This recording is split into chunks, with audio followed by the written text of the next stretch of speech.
10.3, Arcs and Chords. So it says us that points on a circle determine both chords and arcs. Several properties are related to points on a circle. In a circle or in congruent circles, two minor arcs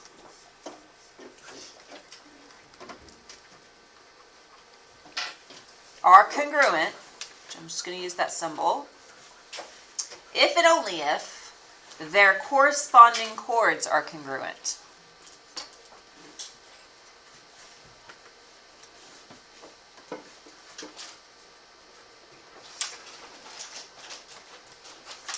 All right, so it's a saying. The arcs are congruent if the chords are congruent. Let's sum it up real quick. So here, if we know that arc RS is congruent to arc VT, because it tells us that, then we know that segment RS is congruent to segment VT.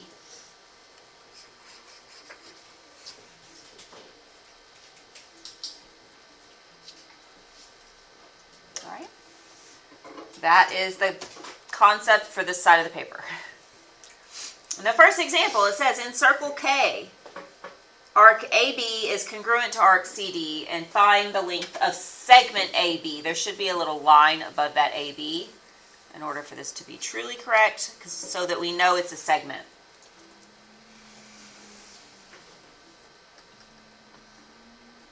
All right, it tells us that the arcs are congruent, and we can see that in the picture also, because the line.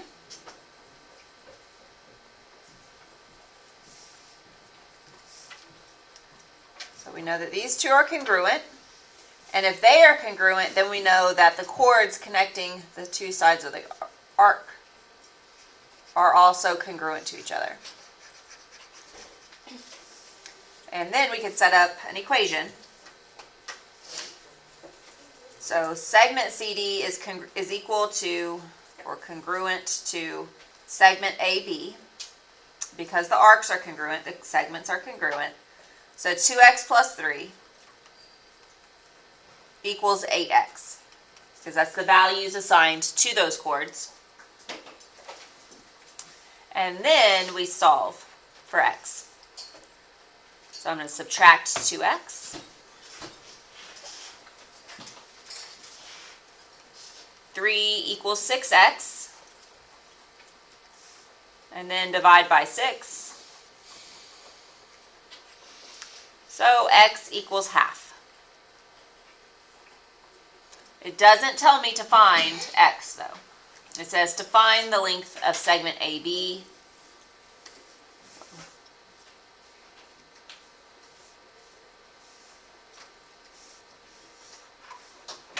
And if segment AB is 8x, then instead of x, we plug in the 1/2. And half of 8 is 4. So segment AB has a length of 4. So then we also know the length of segment DC, right? Because they're congruent. So if AB equals 4, then CD or DC also equals 4. Even though it didn't ask for that. So that's this concept. If the arcs are congruent, then the chords creating that arc are also congruent.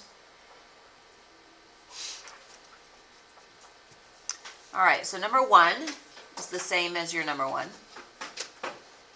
So this time it's just saying find the value of x. So if we look at this circle, and we're trying to find the value of x, we see that we have chords that are marked congruent.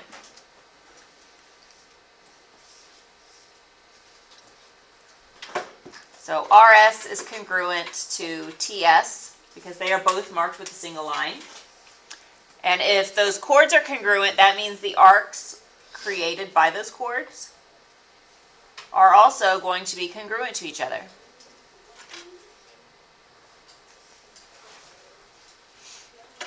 And if we're trying to find x, Okay, so if we know they're congruent to each other, we can mark them both to be x, right?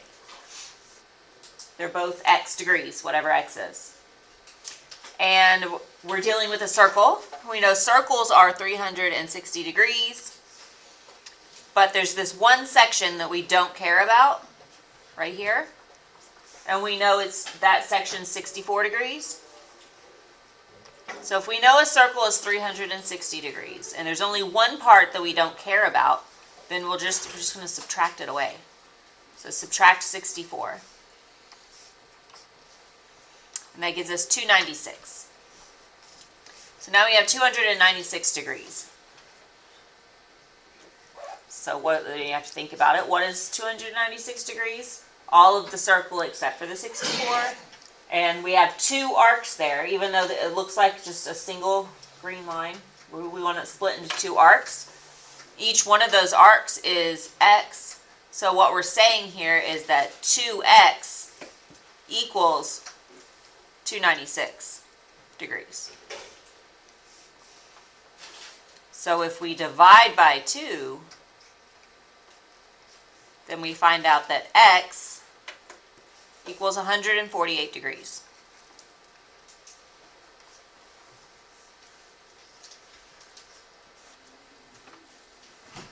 Make sense? Yeah? Okay. And then number 2. Number 2 looks harder, right? That looks like it's complicated. It's really not all that complicated. If once you just look at it, figure out what you can figure out from the picture. I see the congruent lines, this dash and this dash. So I know that those pieces are equal to each other because they are marked to be congruent. So the chords are congruent. If I have two chords that are congruent, then I know I have two arcs that are congruent. So I'm going to label that.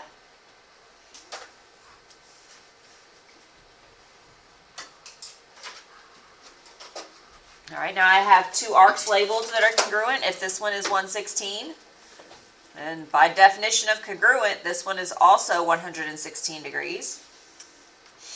But that's not x, right? Because x, that's the arc. That's the measure of the arc.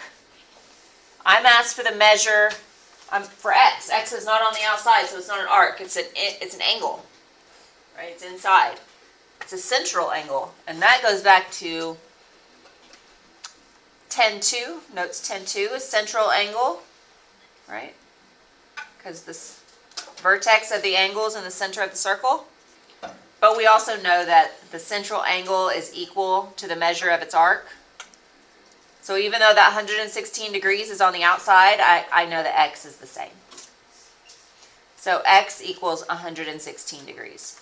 The measure of the arc is equal to the measure of the central angle.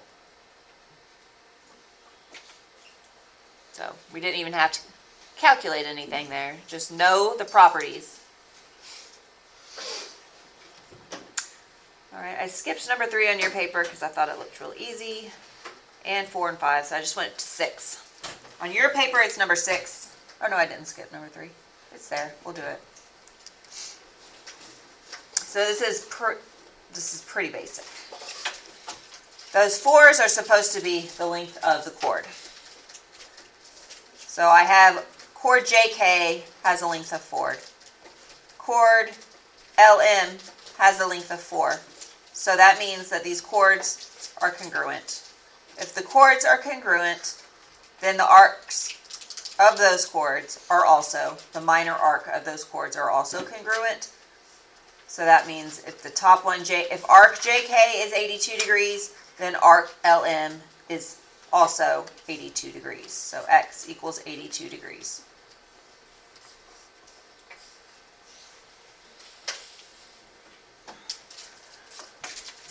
Okay. We're going to look at, on your paper, this is number 6.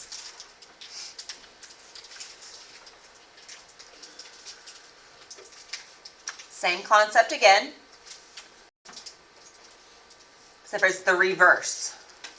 This time I can see that I have the arc measure is the same. So I have two arc measures that measure the same. So if the arc measures are congruent, then the chords that create those arcs are also congruent.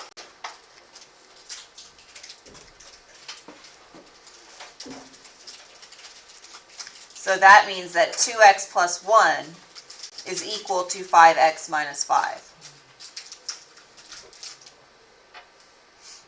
And then I can subtract 2x. Use my algebra skills. 1 equals 3x minus 5. And then I'm going to add the 5. So 6 equals 3x. And then I'm going to divide it by 3. So 2 equals x. Arcs and chords.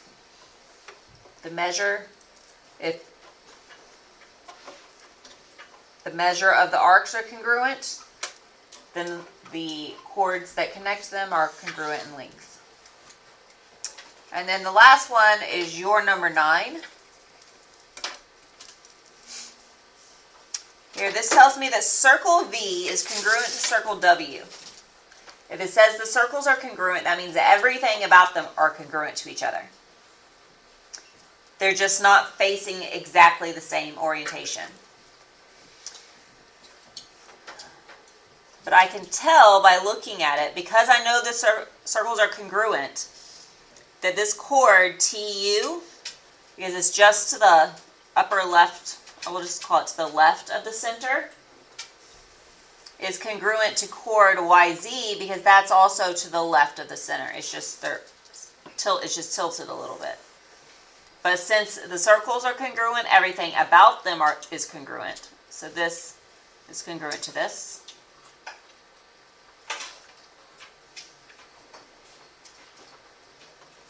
And I can solve for x like that.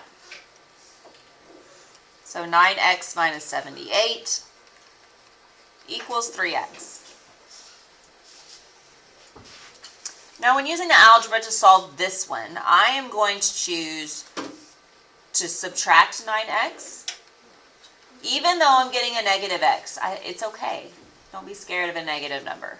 It's going to give me negative 6x equals negative 78. And that's why it's okay, because I'm going to divide by a negative, and negatives cancel each other out. So I'll end up back at positive again. So negatives cancel. 78 divided by 6 is 13. So x is 13.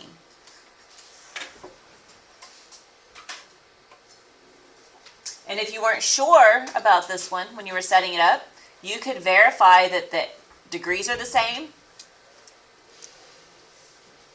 So on the one on the left, if this side says 162, I could say 360 minus 162, and it should give me 198, telling me that this side is 198. And then to verify this other circle, again 360, subtract the 198, and it should give me 162. And that would be a way to verify that you have the right idea, just in case you weren't sure. All right, so that's arcs and chords and how they compare. Next is diameters and chords. On the back of your paper, and again, I made my circle quite a bit bigger. And it says, in a circle, if a diameter / radius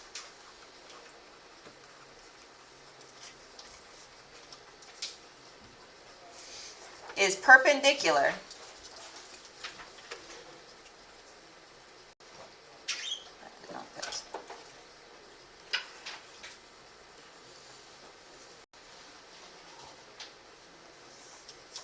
to a chord, then it bisects the chord and its arc.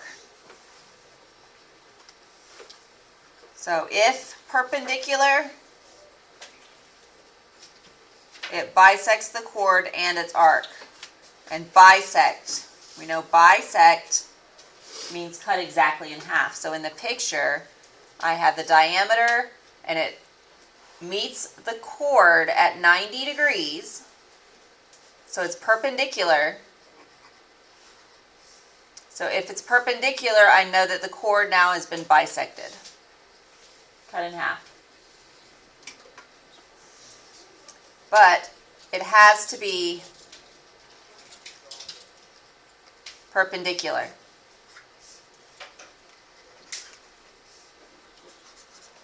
That's very important. If some sort of line segment, it says diameter radius, but actually there's a couple situations where it doesn't have to be a full radius. As long as you have a piece that it bisects a chord that comes from the center, then you know that chord is going to be cut in half. And then this is saying the same thing, but sort of backwards, I guess. In a circle, the perpendicular bisector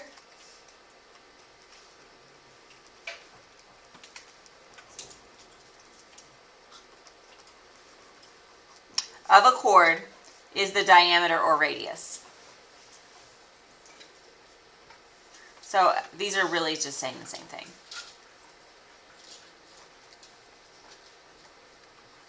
It's just kind of saying it the opposite direction. All right, and then the third bullet point, this one's a little different. In a circle, or in congruent circles, two chords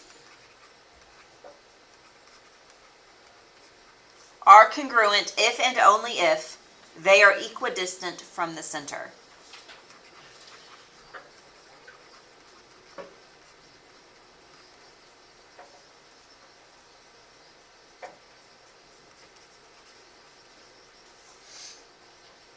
What's that word there? Equidistant. Okay.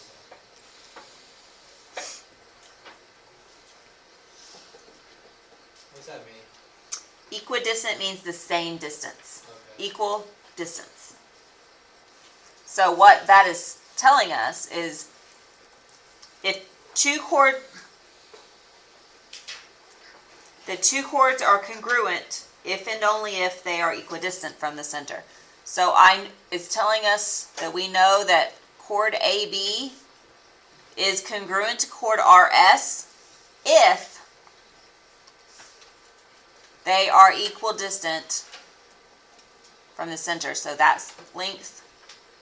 It could be the same length right there, those two lengths being the same. Or the other parts. Let's see, what color have I not used? Purple. Or if from the center to the line is the same.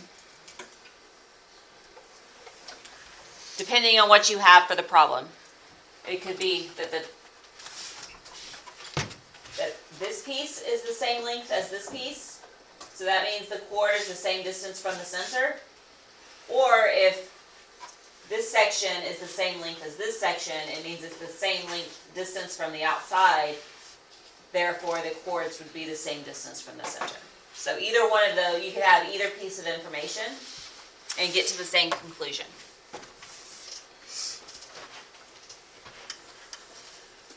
All right, so now we're going to do some examples with these concepts, which is really, there's only two there because those first two bullet points are really saying the same thing.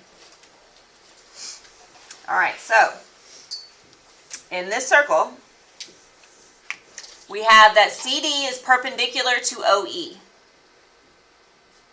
All right, so CD is perpendicular to OE, which is giving us this 90-degree mark. And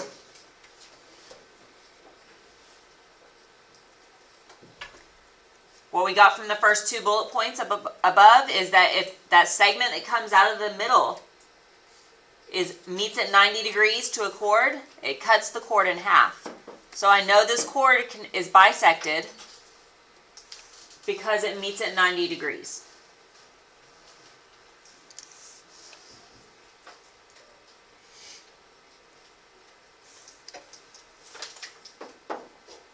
And then it says OD is 15. So OD is right here. That has a length of 15. And that's a radius also, because it goes from the center to the outside edge. And then it says CD is 24. So the entire length of the chord CD is 24. And I know that it's been bisected. So if it's bisected, then each side is 12, right? So if I divide it by 2, it's 12. So that means that this side is 12 and this side is 12. And this wants me to find OE.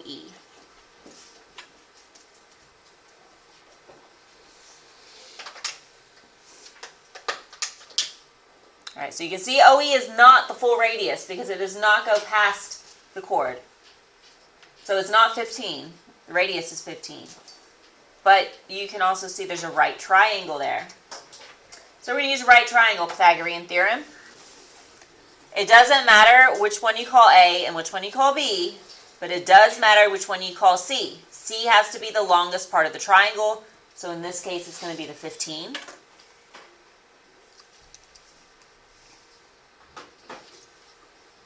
I'll call this one A. So A squared plus B squared equals C squared, right? And I'm going to say that B is 12 and that C is 15 because it's the longest piece of the triangle. All right, so A squared, oh, hold on. So I'm going to subtract 12 squared. I'm not going to square it yet. I'm just going to, in my calculator, do 15 squared minus 12 squared. So then A squared equals 15 squared minus 12 squared, which is 81. And then I take the square root to get rid of the squared, because I don't want A squared, I want A. So then A equals 9. And A is the length of OE.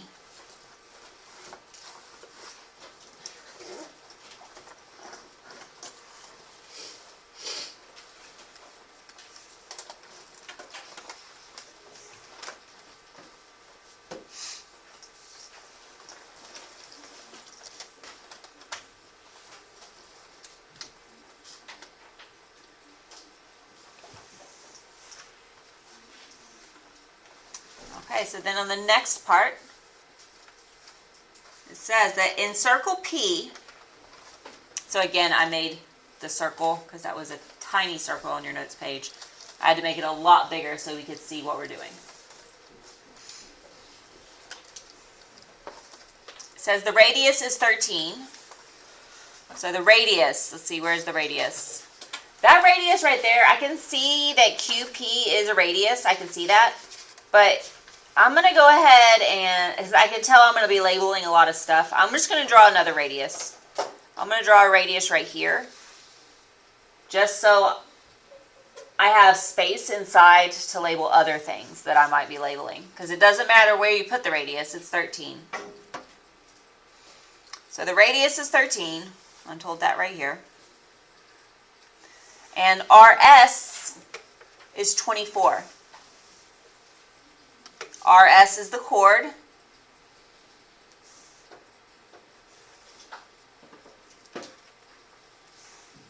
And I see that there's a 90-degree angle, right? The chord has a 90-degree angle on it. And what has the 90-degree angle is going towards the center. So that means I can bisect the chord. Because of the 90 degrees. I can cut the chord in half, and each side is going to have a length of 12 because RS is 24. So that makes this side over here 12, and it makes this side over here 12. And that's actually what number 1 is asking me to find, is the length of segment RT. Well, segment RT is the left side of the chord, and I just calculated that is 12. Because I did 24 divided by 2, and it gave me 12.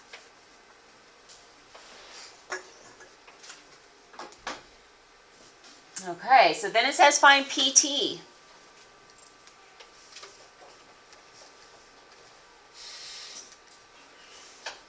All right, PT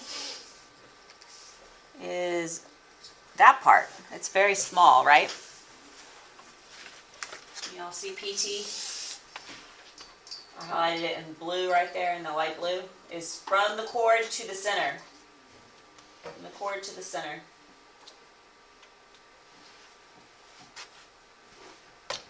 So I have to figure, I know the whole length of QP is 13 because it's a radius, but I need to know that part.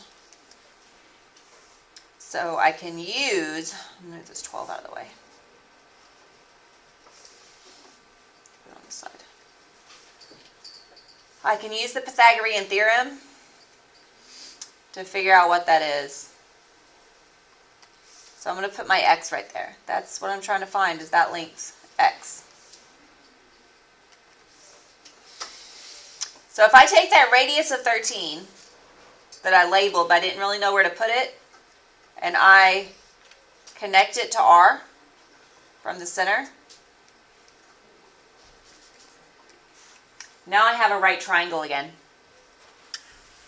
Because what I drew as the top part, where the box is, if that's 90 degrees, then this side over here is also 90 degrees.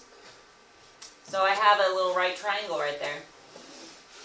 Where these two pieces are, x is perpendicular to 12, and the hypotenuse is 13.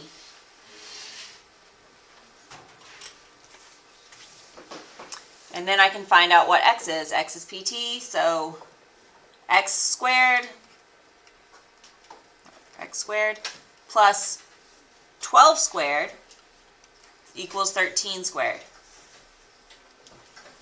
Make sure that the longest piece is the hypotenuse. It has to be the C value. So 13 squared, so I'm going to subtract the 12 squared. And in the calculator, I can do 13 squared minus 12 squared. And that tells me that x squared is 25. But I need to find out what x is, so I take the square root, and x equals 5. So that little length between the cord and the center that I labeled in my picture as x, it has a length of 5. And that is PT.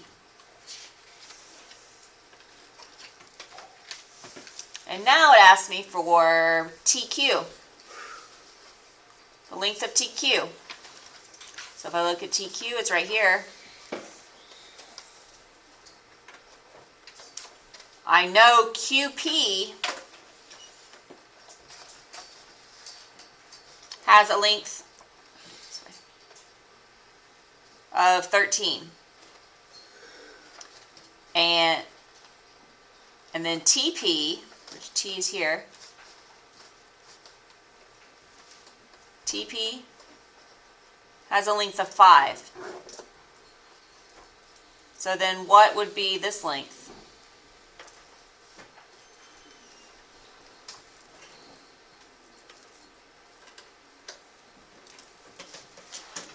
When I draw like that, it makes it pretty easy to see it, right? The whole thing from Q to P is the radius. Q to P. It has a length of 13. I figured out that this X has a length of 5. That's this short part right here. So if I want to find where I put a question mark, then it's 13 minus 5 gives me the rest, which is QT. So QT is 8, or TQ, sorry. 13 minus 5.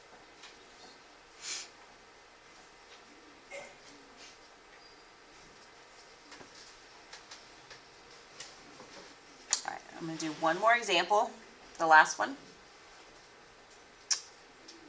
so that y'all will have time to do some work. And this one, this is the third bullet point at the top of the page. It says, in a circle or in congruent circles, two chords are congruent if and only if they are equidistant from the center. All right, so let's see what we how we come to that conclusion. It says that CD is congruent to CB.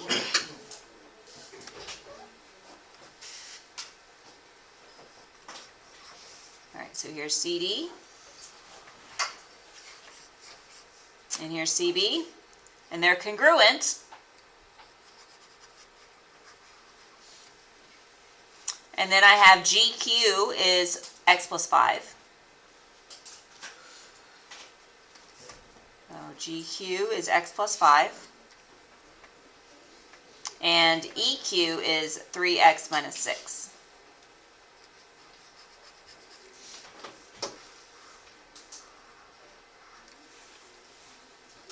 All right, since I know that these chords are congruent, CD is congruent to CB, then they have to be equal distance from the center. And it says they're congruent, so that means they are the same distance from the center. So that means the green section, GQ, is the same length as section EQ, because that's how they're the same distance from the center. So since I marked them as congruent, I can solve by saying they're equal. So 3x minus 6 equals x plus 5. So I'm going to subtract x.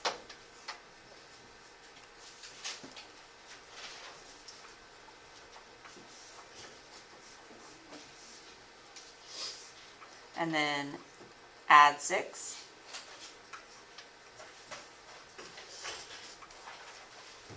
So 2x equals 11.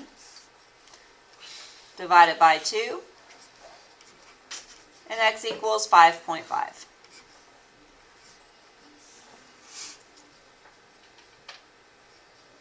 So I can only make this conclusion because I was told in the problem that the chords are the same length. Because the chords are the same length, I know they have to be the same distance from the center.